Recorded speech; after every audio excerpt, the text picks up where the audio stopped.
Hello dear students, you are most welcome to your channel CSE master. आज के video lecture में हम लोग एक बहुत ही इम्पॉर्टेंट टॉपिक को डिस्कस करेंगे जो कि है पेजिंग। ऑपरेटिंग सिस्टम ने हमने मेमोरी मैनेजमेंट में देखा था कि कंटिजियस मेमोरी एलोकेशन और नॉन कंटिजियस मेमोरी एलोकेशन होता है। मेमोरी मैनेजमेंट का ये दो टेक्निक है।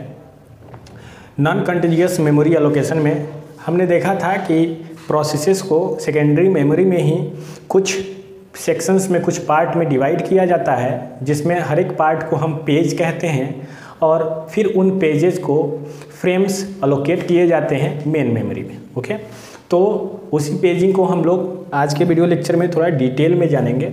सबसे पहले देखो, हमने बताया था कि कोई भी प्रोसेस मेन मेमोरी में आने से पहले सेकेंडरी मेमोरी में ही ऑपरेटिंग सिस्टम के द्वारा कुछ पार्ट में डिवाइड किए जाते हैं। जैसे कोई प्रोसेस P1 है, P1 अगर 2 MB का है तो मेन मेमोरी में लाने से पहले ऑपरेटिंग सिस्टम इसको दो पार्ट में डिवाइड कर देता है, 1 MB और 1 MB में, और प्रत्येक पार्ट को हम पेज कहते हैं। ओके, मतलब P1 प्रोसेस को दो पार्ट में डिवाइड किया गया है और फिर इन सभी पेजेस को मेन मेमोरी में डाल दिया जाता है। ठीक है, तो पेजिंग मेनली एक प्रोसेस है, एक ऐसा प्रोसेस जिसमें कि प्रोसेसेस को सेकेंडरी मेमोरी में ही कुछ पोर्शन में बांट दिया जाता है, डिवाइड कर दिया जाता है और फिर उन पोर्शंस को मेन मेमोरी में अलोकेट किया जाता है। It is the process of dividing processes into some unit part of equal size is known as paging. मतलब इक्वल साइज में डिवाइड किया जाता है।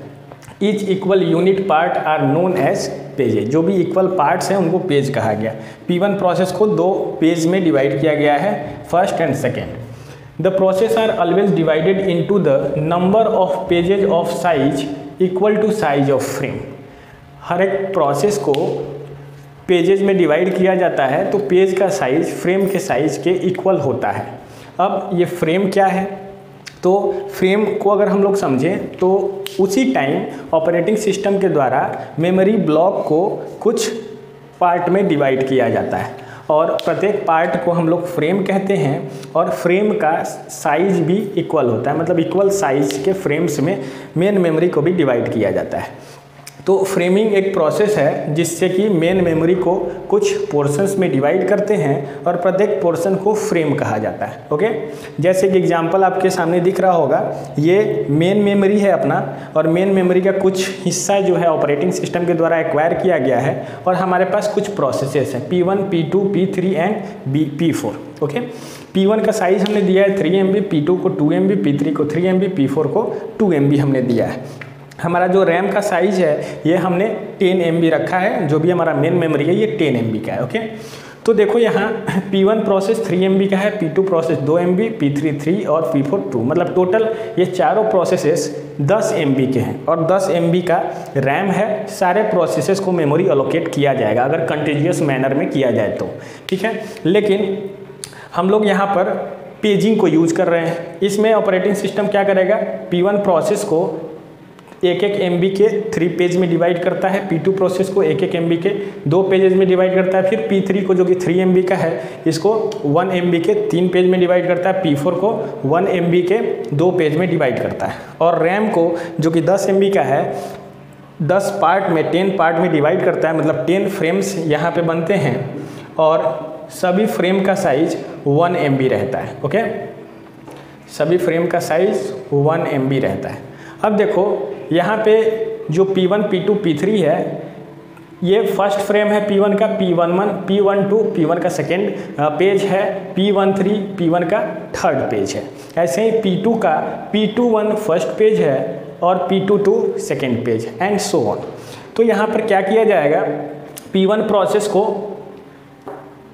P11 को ये वाला फ्रेम अलॉट कर दिया जाएगा, P12 को ये फ्रेम अलॉट कर दिया जाएगा। ऐसे ही P31 को ये पेज अलॉट कर दिया जाएगा, P32 को ये पेज अलॉट कर दिया फ्रेम अलॉट किया जाएगा, P33 को ये अलॉट कर दिया जाएगा। ऐसे ही P21 मतलब कोई भी पेज किसी भी फ्रेम में जा सकता है क्योंकि ये नॉन कंटिन्यूअस मेमोरी मैनेजमेंट का एक पार्ट है और नॉन कंटिन्यूअस मेमोरी में जो प्रोसेसेस होते हैं उन्हें नॉन कंटिन्यूअस मैनर में, मतलब कि कहीं भी पेजेस को मेमोरी अलोकेट किया जा सकता है, ज़रूरी नहीं है कि एक ऑर्डर में ही हो, कंसेक्यूटिव मैनर में ही हो। ठीक है, तो ये पेजिंग होता है। अब देखो सपोज करो P11 आया और इसको CPU मिल गया और CPU में ये एग्जीक्यूट हुआ और एग्जीक्यूट होने के बाद ये टर्मिनेट हो गया। ओके, तो जब ये टर्मिनेट होगा तो P11 एम्प्टी हो जाएगा। तो एम्प्टी फ्रेम को हम लोग होल कहते हैं, मतलब यहाँ एक होल क्रिएट हो गया। ऐसे ही P31 भी को CPU मिला, एग्जीक्यूट हुआ और टर्मिनेट हो गया, तो यहाँ भी एक होल क्रिएट हो जाएगा।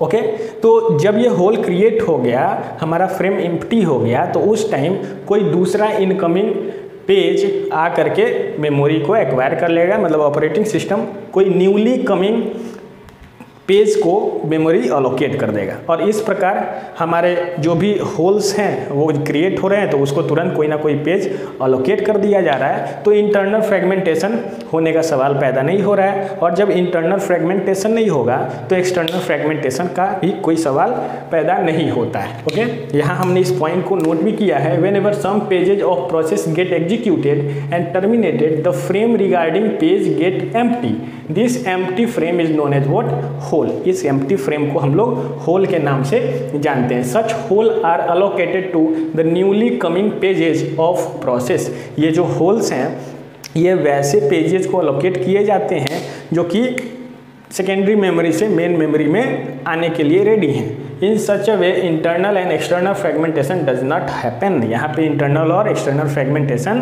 हैपन नहीं होगा। अच्छा, यहाँ बताओ लिमिटेशन ऑफ प्रोसेस साइज का कोई मैटर होगा क्या? तो यहाँ नहीं होगा।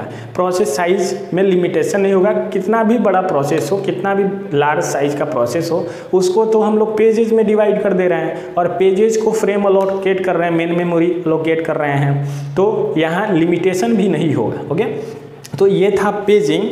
अब नेक्स्ट वीडियो लेक्चर में हम लोग थ्रैशिंग देखेंगे और सेगमेंटेशन देखेंगे।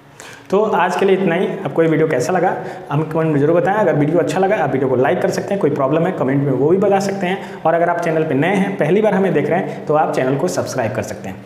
थैंक्स।